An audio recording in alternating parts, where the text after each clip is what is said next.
Hello Fleet, and today I'm going to be talking a little bit about the Des Moines. This is the American Tier 10 cruiser and the end of the American cruiser line. Now the Des Moines looks quite a lot like a Baltimore, but it is different in one primary regard. It's got these 8-inch guns that fire at 10 rounds a minute. These are the autoloaders on the Des Moines, which gives it a phenomenal rate of fire. However, compared to the Baltimore, the Des Moines does have its flaws. Its anti-aircraft armament are not as strong, because unlike the Baltimore, which has 40mm Bofors, the Des Moines has these dual 76.2mm AA guns. It's not very strong. Now, aside from these sort of key points, let's take a look at the rest of the ship, and hopefully I'll be able to give you an overview of the statistics of the ship and how it functions. So right now, the Des Moines has quite a good HP pool, 50,600. And if you look here, its maximum armor is 152mm. Now if it's angled, the Des Moines is actually relatively good armor-wise. It's not terrible. But again, it's a cruiser, so don't expect to be sort of bouncing any kind of real battleship shell at this kind of tier. Now, the range of the Des Moines is 15.8 kilometers, which is okay, especially considering the fact that the Des Moines sort of ideal engagement range is usually sort of around like 10 to 12-ish kilometers, where you're close enough to get really good feedback for your guns because, you know, with the high rate of fire, you're able to correct your aim very, very quickly. Now, the 3.1 patch that just came out, I guess yesterday, has made the Des Moines a very, very fearsome ship indeed at tier 10, and that's because they've buffed the amount of HE damage. As you can see now, the maximum HE damage per shell is 3200 and has quite a good chance of setting stuff on fire. And of course, with fire damage now being incorporated into your final damage totals, setting stuff on fire is a very, very viable way to play. Yesterday when me and Lennon were in our Des Moines, we ran up against the Yamato and we burned him down so quickly that Yamato didn't know what hit him. So that's something that's new in the 3.1 patch. Now let's take a look at the, well, I mean, I've sort of talked about the AA already. The Des Moines AA, while it looks like it has a really high rating of 71, doesn't actually nearly do as much damage as the Baltimore's. The 20mm Oerlikons do 60 damage per second. The 76.2mm guns do 64 damage per second with a firing range of 5.7 kilometers, and the dual-purpose 5-inch guns only do 8 damage a second. Now when you compare this to what the Baltimore has, you'll see how big the difference is when it comes to AA damage. The Baltimore has 115 damage from its Oerlikons, and its Bofors are able to put out 216 damage per second at a range of 3.5 kilometers. This actually makes a huge difference when you're trying to shoot down things like torpedo bombers, because the more damage you do, the faster they get shot down. The Des Moines, the AA isn't fantastic on it. Now, the Des Moines is actually quite fast. It goes 33 knots, which is very, very good speed for a cruiser to be at. And its turning radius has been made better at 770 meters. The rudder shift time isn't exactly terrible, 11.2 seconds. And the concealment is pretty good, 13.9 kilometers, which means you should be able to get within range of your guns before you are spotted. In terms of captain skills to get on the Des Moines, I would highly recommend getting Pyromania, because Pyromania is just added, chances of setting stuff on fire, and with how strong HE ammo is now in the current patch, fire is just deadly to any large capital ship. Rest of it, I would say get all the AA oriented skills, as well as getting high alert here in the second level. In terms of tier 5 skills, I would either opt for jack of all trades or concealment expertise. Both of these skills are perfectly viable. Now, modules wise, there's many different ways of setting up the Des Moines, at least when it comes to its modules.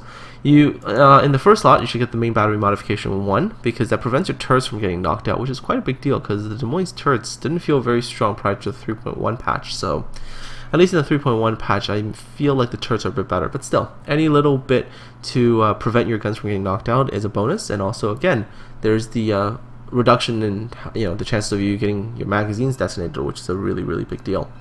In the second slot, now here's where things, I guess there's a little bit of choice here. You can get the AA guns mount modification 2, which increases your firing range, so you can increase the range of these already awesome 76.2mm guns from like 5.7 kilometers out another 20%, which could help in terms of super long range AA engagement.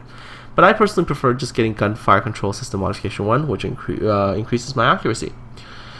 The third slot is where you probably have, well, again, more choices. You can either get the AA Guns Modification 3, so just further increasing your AA effectiveness, or you can get your Gun Fire Control System Modification 2, which then increases your range more.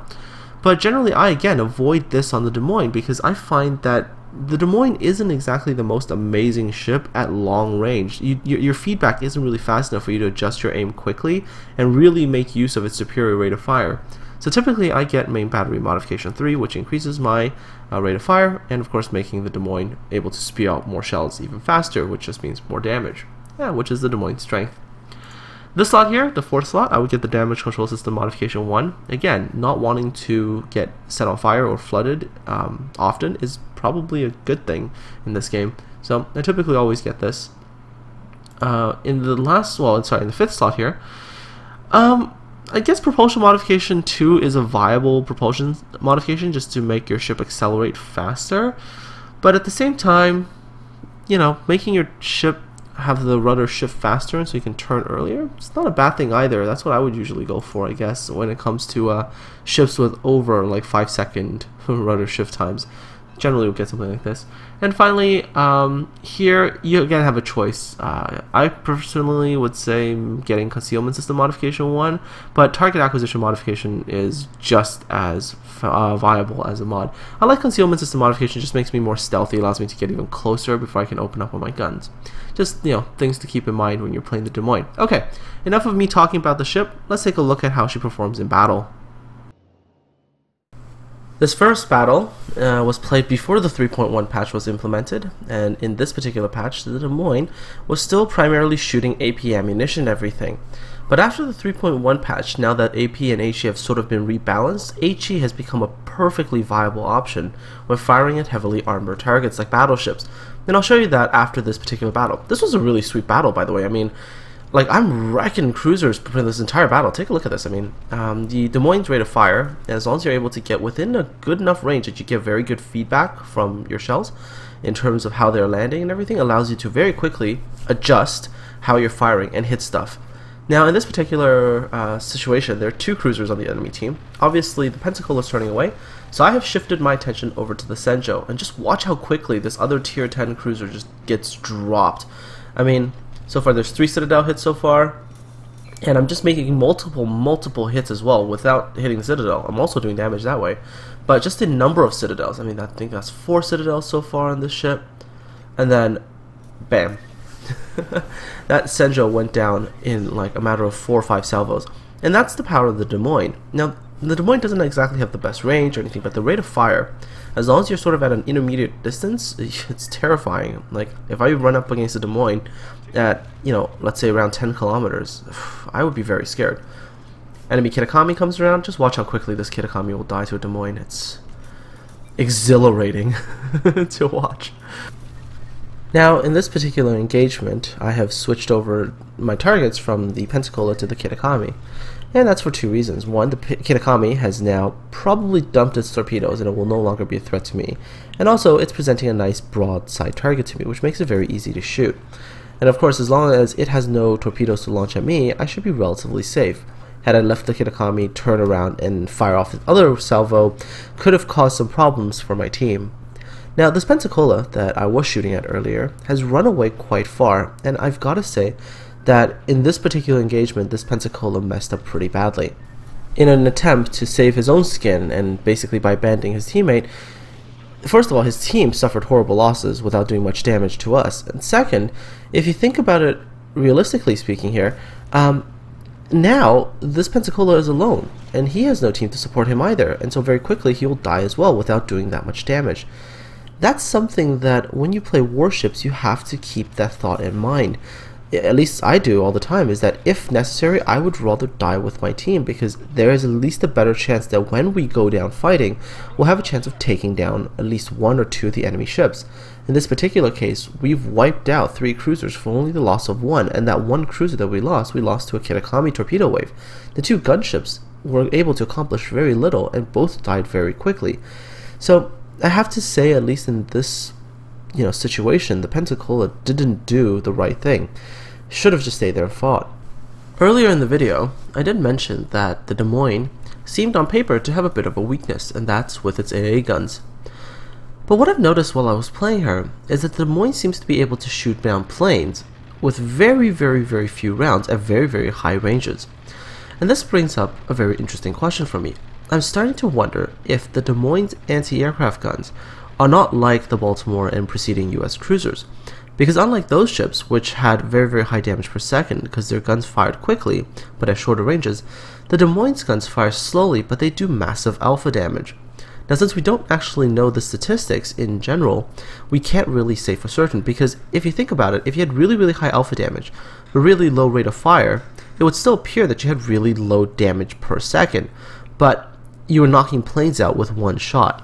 So this is something I'm actually wondering, because if you keep watching this clip, as soon as planes enter my AA envelope, I'm very easily able to shoot down like one plane. See, there you go, there goes one plane. It's almost as if the alpha damage is so high that when my shell does hit the plane, I knock it out of the sky immediately, compared to something like a 40mm Bofors mount or a 20mm Oerlikon, where it's like, lots of shots and lots of rounds before the plane gets shot down. Nevertheless, everything I've said so far is still a lot of speculation, and until Wargaming decides to release more detailed numbers and statistics, there's really no way to tell exactly what's going on. So, pretty much until then, that's the best we have so far. Speculation. Anyhow, so I've come around the corner here, and there's again 2 cruisers and an aircraft carrier to engage.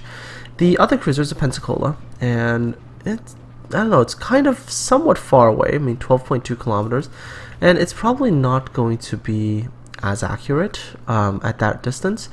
And also the rate of fire is pretty slow, because the Pensacola does fire 8-inch shells every 15 seconds or so, which means that I'm not going to be under that much fire from it, maybe 1, maybe 2 salvos. During this time, I can very quickly kill off this Baltimore, which I do, even though the Baltimore was AFK. Damage is always damage, and who knows if that Baltimore would have come back or something, because if it did, it would have made life a lot more complicated. Now I turn my attention back to the Pensacola. First salvo was a miss, but it doesn't really matter sometimes when you're in a Des Moines. You miss a salvo because your next salvo is already pretty much on its way. The Des Moines strength is this rate of fire, and if you allow Des Moines to get within, this kind of distance, which is at the moment like 7 kilometers, be ready for a world of hurt, because the Des Moines is going to give very accurate and very rapid feedback about where its shots are landing. And as you can see, I'm able to very quickly citadel the Pensacola for the majority of its health. The rest of this battle is pretty uneventful, as by having all 3 caps, total map control and dominance, we very quickly cap this battle out and we win. The carrier does manage, by using its torpedo planes to push me away, so I wasn't able to get any more shots on it. But by this stage of the battle, I'd already managed 102 hits, 18 additional Citadel hits, and I've sunk 4 ships. Not only that, but I've also shot down 19 planes. So let's go take a look at the statistics page to see how much damage I really did during this particular battle. So for that victory, I got just over 610,000 credits and a little bit over 4,000 experience with the premium account. Managed 120 hits, out of which 18 of them were Citadels, for a grand total of 158,925 damage. And that's quite nice when you're playing a tier 10 cruiser. Well, along comes the 3.1 patch, and along with that patch has been the HE rework. Now, HE ammo does a lot more damage. Except when you use it on a Des Moines, it is pretty downright overpowered. I mean, we're going to run into an Izumo, which is the tier 9 Japanese battleship, as well as the Yamato. Just take a look at what we're able to do. That salvo over there did almost like 8.5, 9,000 damage.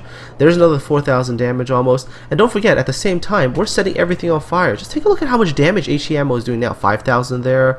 It's just so much damage. 6,000 something there. There's doing so much damage now. The battleships just get melted when they run up against something like the Des Moines that's firing HE.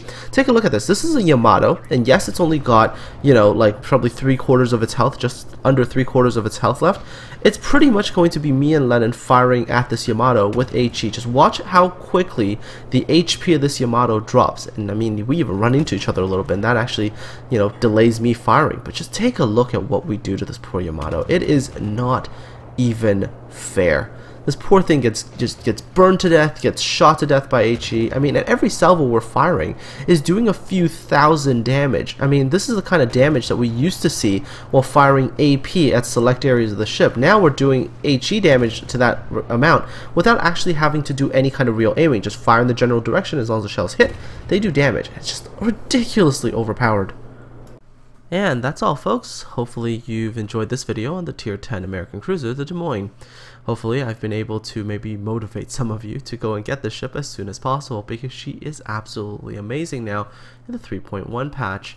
So, yeah, I hope you enjoyed it. If you like what I'm doing, don't forget to like and subscribe. And if you have any questions, make sure you leave those in the comment section below.